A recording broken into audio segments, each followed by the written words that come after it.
नमस्ते श्रोतागण। कहानी चैनल में आपका स्वागत है। आइए सुनते हैं मालती जोशी जी की कहानी। किसी को किसी से शिकायत नहीं है। इशिता नहाकर निकली ही थी कि पापा की आवाज आई। फिर तो मैंने आईने में देखने की भी जहमत नहीं उठाई। क्रीम मलते हुए ही नीचे उतर आई, क्योंकि पापा से जरा सी देर बर्दाश्त नहीं होती। वे तो सोचते हैं कि जैसे सामने वाले के पंख लगे हुए हैं। मैं नीचे पहुंची तब तक 3 आवाजें लगा चुके थे। जी पापा।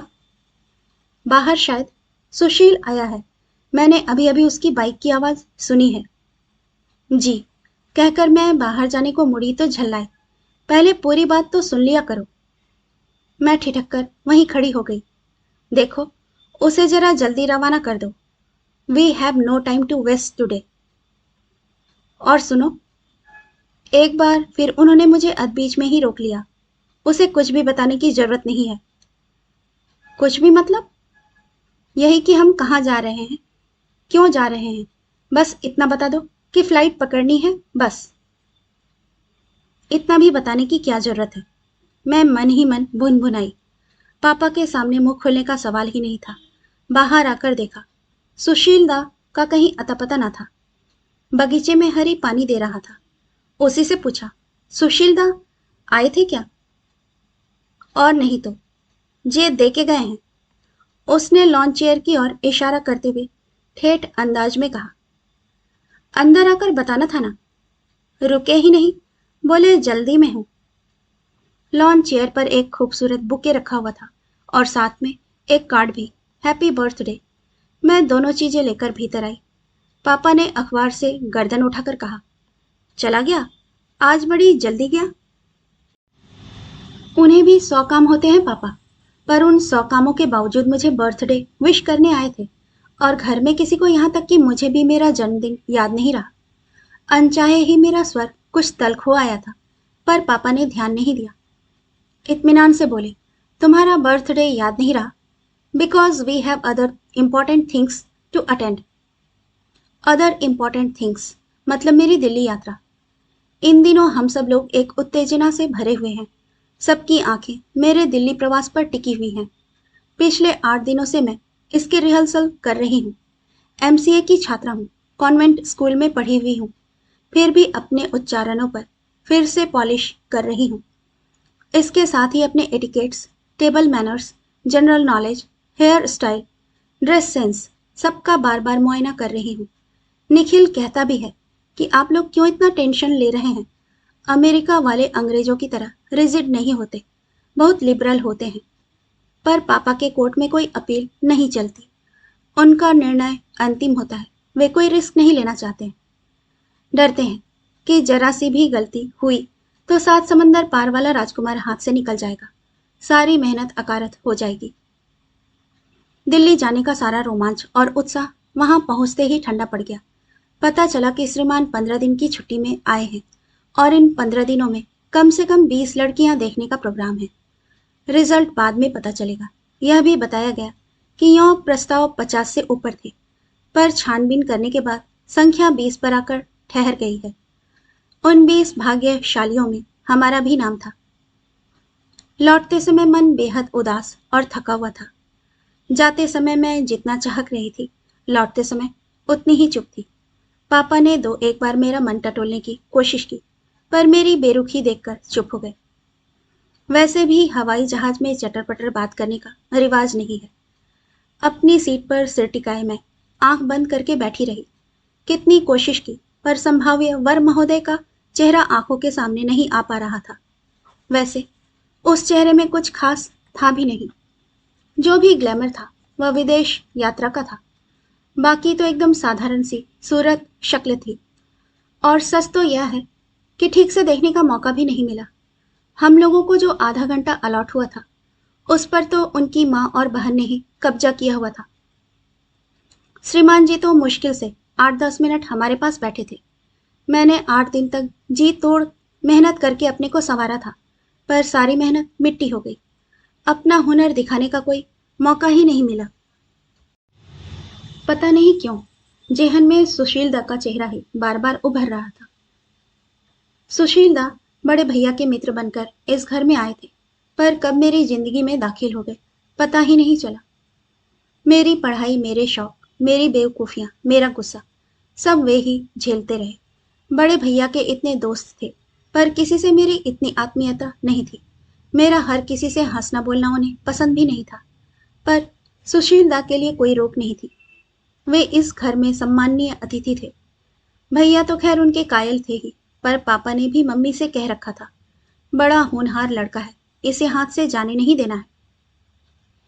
इंजीनियरिंग के आखिरी साल में ही भैया ने यूएसए जाने की तैयारी शुरू कर दी थी।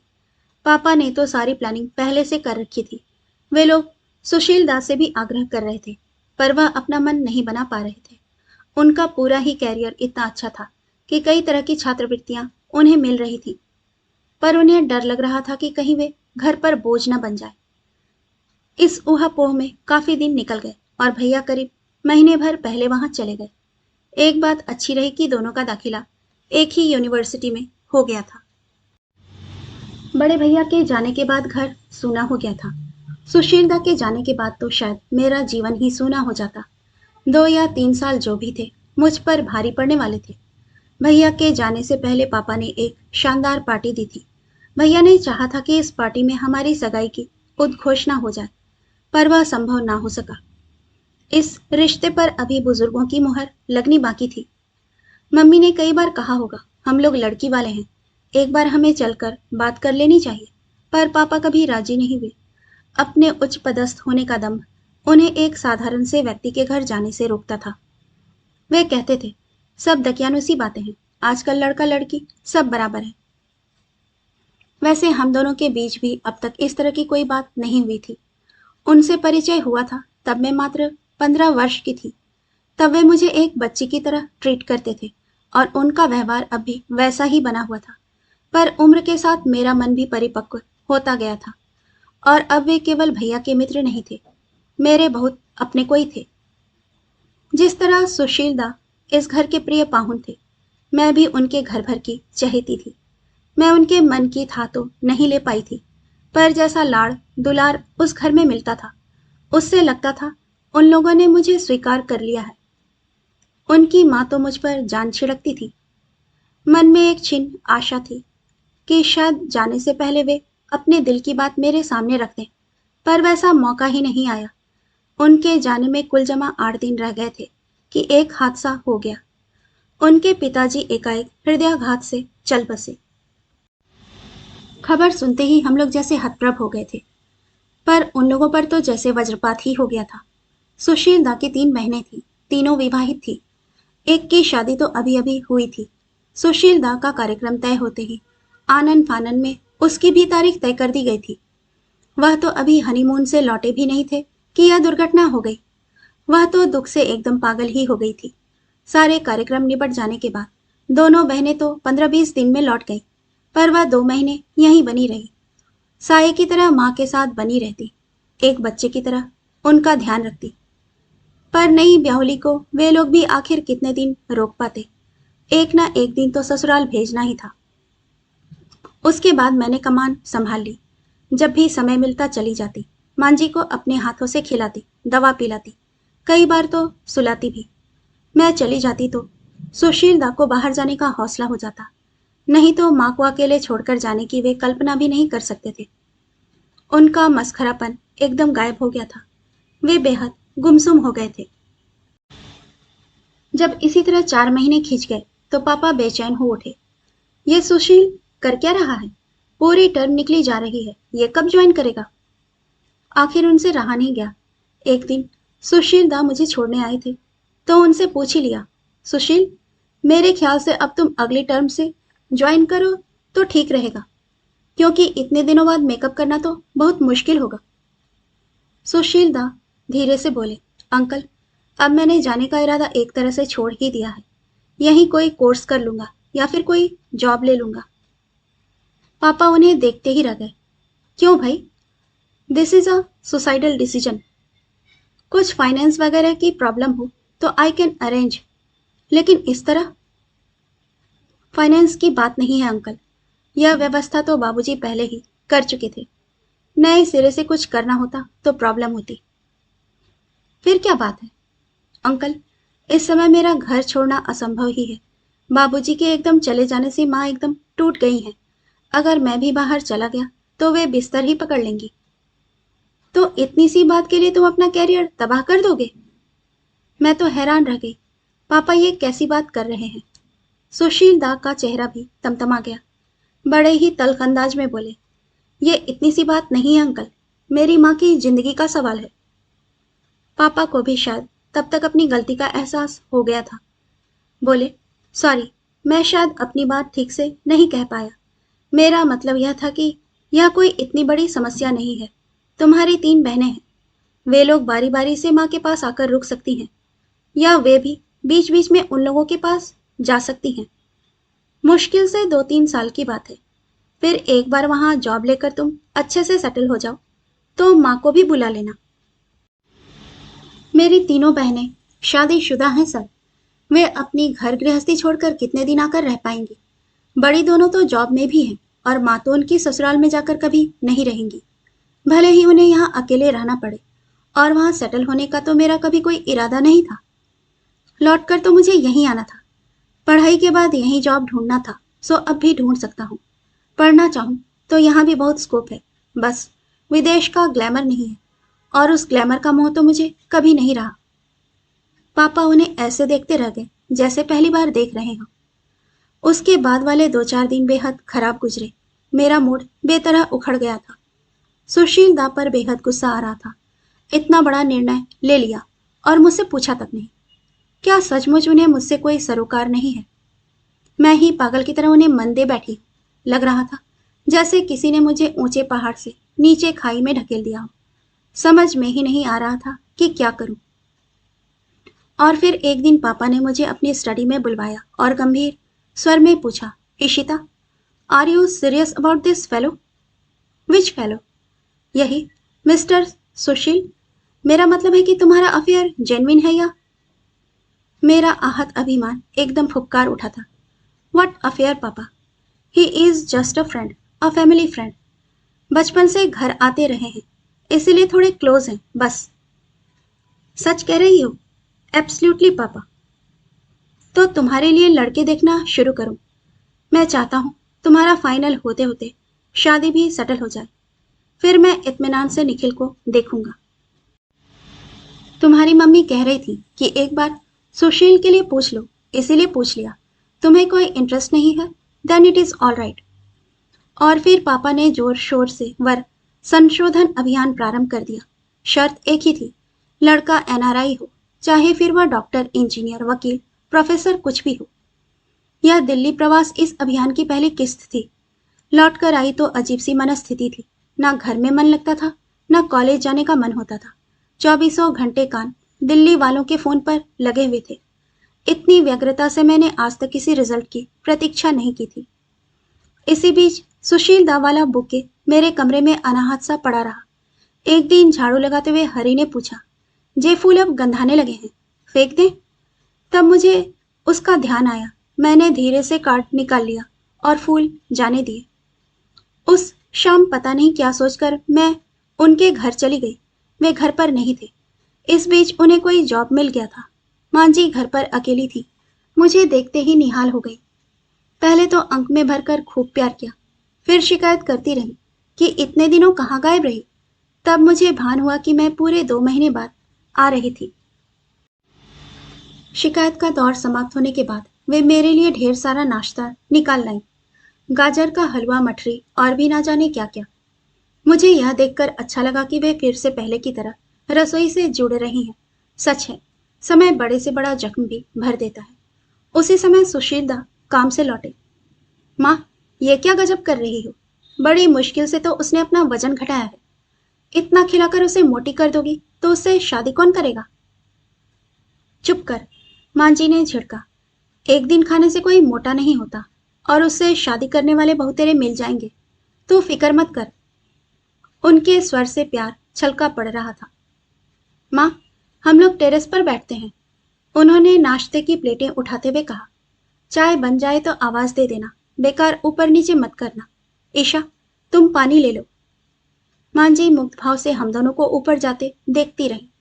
उनका उस तरह देखना मुझे संकोच और ग्लानि से भर गया। और सुनाइए, आज इधर कैसे कृपा की? उन्होंने एक व्यंग उछाला। बस ऐसे ही।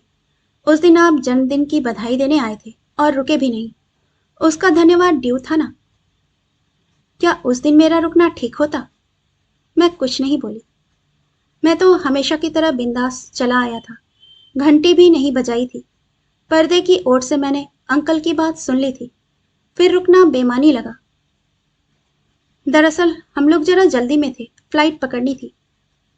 यह बात मुझसे कही जाती तो मैं बुरा थोड़े ही मानता। पापा इस बात को पब्लिक नहीं करना चाहते थे। मुझसे कहने से बात पब्लिक हो जाती है। अब तो यह पूछने में भी डर लगेगा कि उस दिन कहाँ जा रही थी। आपसे क्या छिपाना है? दिल्ली का एक प्रपोजल था, उसी सिलसिले में जा रहे थे। फिर बात बनी? रिजल्ट का इंतजार है। 15 दिन में 20 लड़कियां देखने का प्लान था। निर्णय उसके बाद ही लिया जाएगा। ईशा, तुम्हें यह सब अपमानजनक नहीं लगता? और उपाय भी क्या है? कुछ पाने के लिए कुछ खोना भी पड़ता है। अपना आत्मसम्मान भी, अस्मिता भी। हाँ, आत्मसम्मान भी। सपना जितना बड़ा होता है, कीमत भी उतनी ही बड़ी चुकानी पड़ती है। और मैं सोचता था कि तुम्हारा सपना मैं हूं। कितना बेवकूफ था मैं।